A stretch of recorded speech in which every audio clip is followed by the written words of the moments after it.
Good morning. It's good to be with you on this Friday morning. Hope you have had a great week and look forward to an awesome weekend. I know that I do.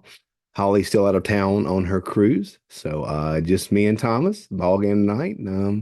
Hopefully, so the Miss game tomorrow. Serving at the church for our Christ covered meal. So lots of good things happening, and I hope that no matter where you find yourself this weekend, that you find a chance to refresh yourself, renew yourself, rest and serve God in some capacity. So today we're going to finish, no, we're not finish, start John chapter 19. We'll read verses 19 through 26, which is going to be Jesus being sentenced. So let's read John 19, 1 through 16. Then Pilate took Jesus and had him flogged. The soldiers twisted together a crown of thorns and put it on his head. They clothed him in purple robe and went up to him again and again, saying, "Hail, the King of the Jews." They slapped him in the face. Once more, Pilate came out and said to the Jews gathered there, "Look, I am bringing him out to you to let you know that I find no basis for a charge against him."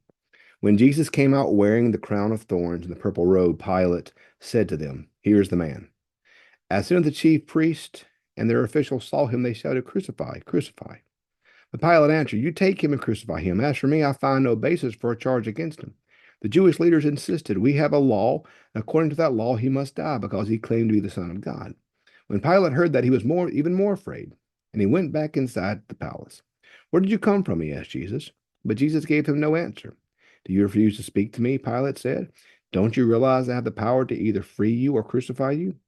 Jesus answered, "You would have no power over me if it were not given to you from above. Therefore, the one who handed me over to you is guilty of a greater sin."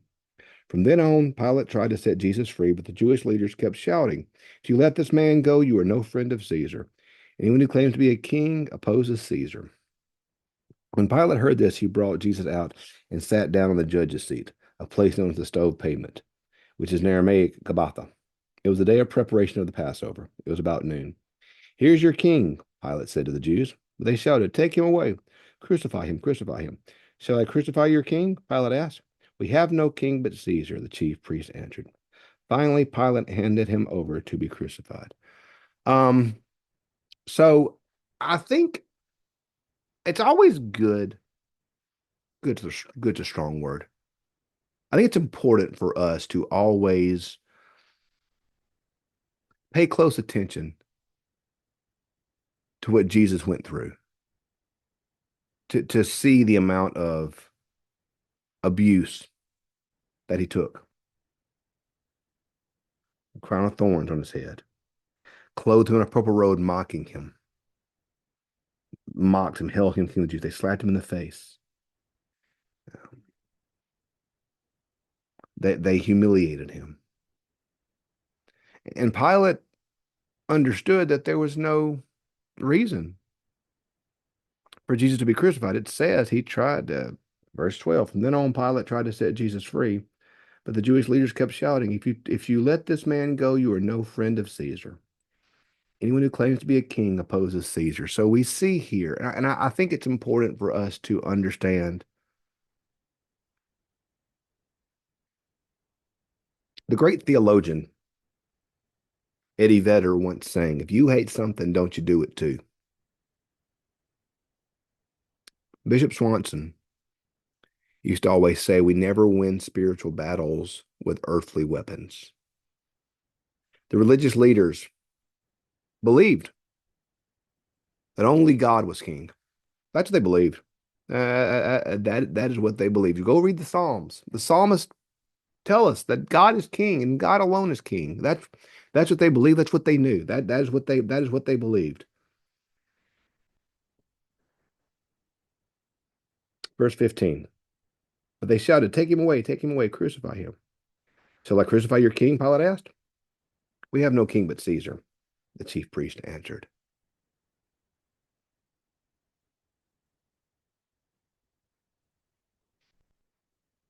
Don't lose yourself. Jesus says, "What does it profit a man to gain the whole world but lose his soul?" Don't be after money so much that you lose yourself.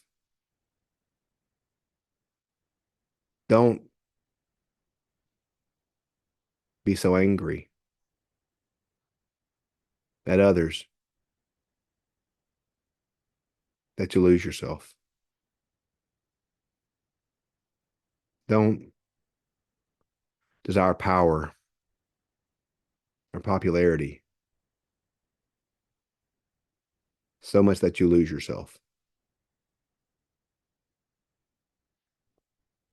The religious leaders, and remember in John's gospel, you see the phrase the Jews, always be mindful that's referring to the religious leaders because Jesus was a Jew, as were the disciples. So just always keep that in mind. In John's gospel, the word Jew is shorthand for religious leaders.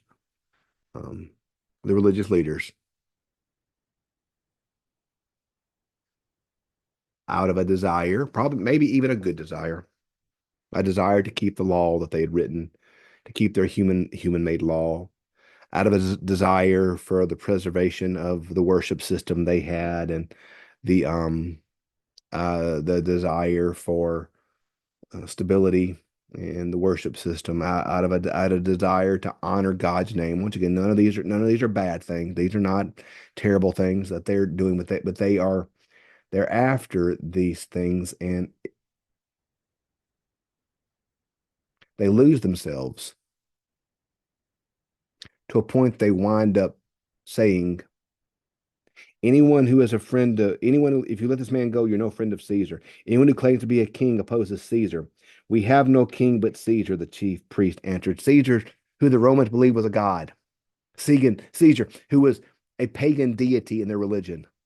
Caesar, who the religious leaders would not even take a Roman coin in the temple because the Roman coin had a picture of Caesar on it, and Caesar was a pagan god in their context.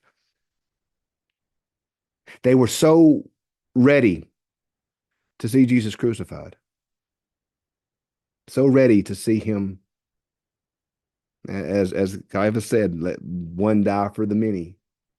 They were so afraid, they were so desiring this to happen that they lost themselves.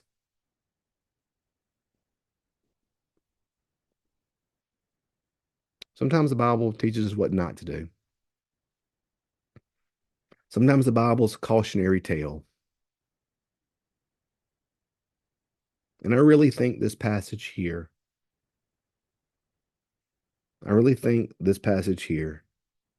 is for us a cautionary tale of what happens if we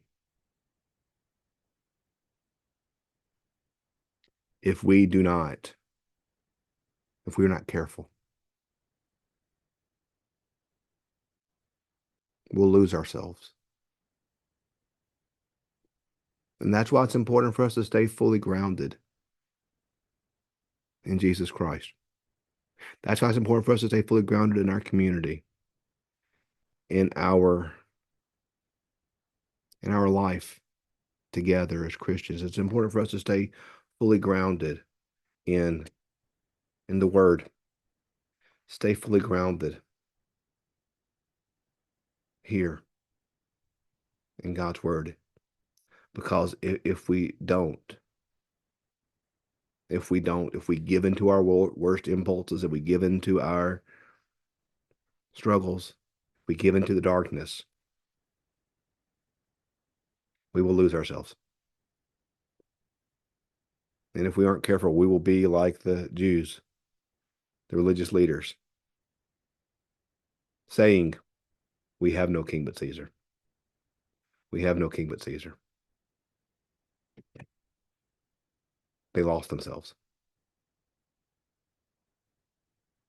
And that's a lesson for us today, friends. So today, be careful. Be careful. Stay grounded in the word. Stay grounded in your community. Stay grounded in hopes that whatever's good, noble, beautiful, my brothers and sisters, think on these things. Stay grounded in goodness. Stay grounded in grace. Stay grounded in God. Don't lose yourself.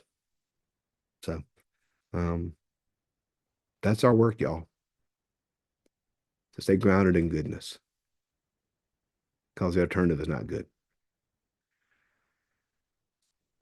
Monday we will we'll have next week's Thanksgiving week, so we'll probably have a couple days devotionals. Probably through Wednesday, but we'll take a few days off. But Monday we'll pick up with the crucifixion of Jesus. So thanks for being with us. Have a great day.